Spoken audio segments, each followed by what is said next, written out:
Gelatine ছাড়াই পাকা আমের জ্যাম বা জেলি তৈরি করে তোমাদের দেখাবো। একদম ঘরোয়াভাবে পারফেক্টভাবে এই জেলিটা তৈরি করে দেখাবো। কারণ বাইরে থেকে কিনে আনা কিন্তু ওটা স্বাস্থ্যসম্মত তেমন হয় না।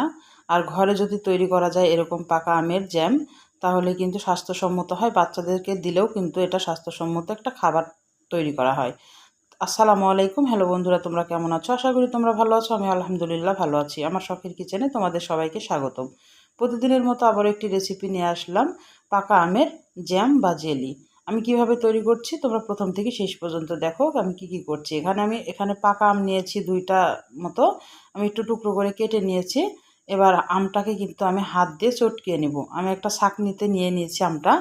এবার ছাঁকনির উপরে হাত দিয়ে চটকে নেব। তোমরা এটা কিন্তু ব্লেন্ডার করতে পারো, ব্লেন্ডারে ব্লেন্ড করতে পারো। আমার এটা ঝামেলা মনে হয়, আমি এই কারণে একবারে হাত দিয়ে এটাকে ম্যাশ করে কিন্তু আমি একবারে ছেঁকে নিই।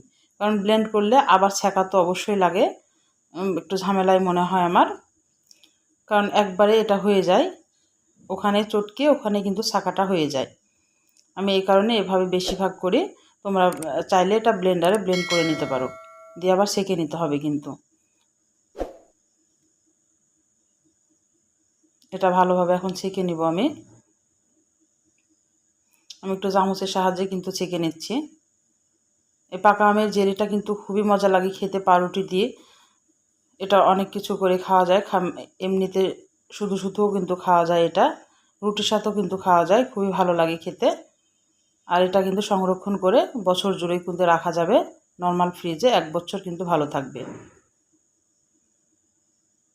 আর পাকা আমের টাইমে কিন্তু অনেকখানি করে এটা তৈরি করে রাখতে পারো, তাহলে কিন্তু যাদের বাড়িতে আছে বাচ্চাদের কিন্তু এভাবে স্বাস্থ্যসম্মত একটা জ্যাম তৈরি করে কিন্তু খাওয়ানো যাবে।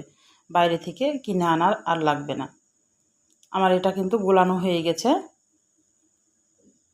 আমি এবার একটা বাটিতে মাপ করে নেব, কারণ আমি এখানে কোনো জেলিটিন দিব না বা কোনো আগার আগার কিছুই দেব না। আমি এটা কিন্তু এমনিতে আমি জ্যাম তৈরি করব, একদম একটা পারফেক্ট জ্যাম তৈরি করব। এই কারণে আমার আগে যে আমের পাল্পটা বের হয়েছে এটা কিন্তু আমি একটা বাটিতে বা তোমরা কাপে যে কোনো জিনিসে এটা মেপে নিবা। আমি একটা বাটিতে মেপে নিচ্ছি কতটুকু হয়েছে আমার। আর এটা করা কিন্তু খুবই সহজ, মাত্র 2টা উপকরণই কিন্তু এই জেলিটা হয়ে যায় করা। আমার 1 বাটি মতো হয়েছে। আমি এবার কড়াইয়ে দিয়ে দিলাম 1 বাটি আমের পাল্প, পাকা আমের পাল্প দিয়ে এটা কিন্তু একটু গায়ে যে পানিটা থাকে আমের, সে পানিটা কিন্তু একটু শুকিয়ে নিতে হবে। আমি একটু শুকিয়ে নিচ্ছি। আর যতক্ষণে পাকা আমের পাল্পটা নিয়েছি ততক্ষণই চিনি নিয়েছি আমি। 1 বাটি চিনি নিয়েছি, 1 বাটির একটু কম নিলাম এই কারণে, কারণ আমি কিন্তু আমটা জাল করিয়ে পানিটা শুকিয়ে ফেললে কিন্তু অতক্ষণই কিন্তু আমার মানে আমের পাল্পটা থাকবে পাকা আমের। সে কারণে আমি চিনিটা সমপরিমাণ নিয়েছি। তোমরা যাতে মাপা, যদি 1 কাপ নাও তাহলে 1 কাপই কিন্তু চিনি নিতে হবে। দিয়ে এটা ভালোভাবে এখন জাল করতে হবে, একটু সময় নিয়ে জালটা করতে হবে।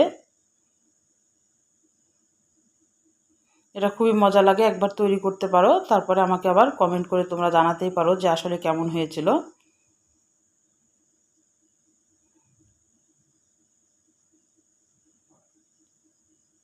এটা অনেকক্ষণ ধরে কিন্তু একটু জ্বালিয়ে নিতে হবে আর অনবরত নাড়তে হবে যেন তলে যেন লেগে না যায়। জালটা এখন এই পর্যায়ে কিন্তু মিডিয়ামে রাখতে হবে, প্রথমে হাই রাখলেও হবে, আর এখন কিন্তু মিডিয়ামে রাখতে হবে।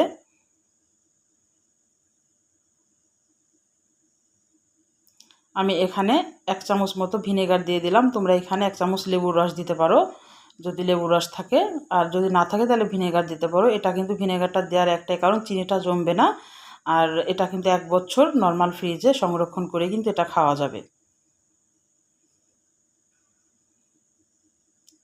আমার রান্নার যদি কোনো অংশই তোমাদের ভালো লাগে প্লিজ আমার চ্যানেলটাকে সাবস্ক্রাইব করে দিও, একটা লাইক দিয়ে রান্নাটা দেখা শুরু করো, ছোট্ট একটা কমেন্ট করে জানাও আমার রান্নাগুলো কেমন লাগে।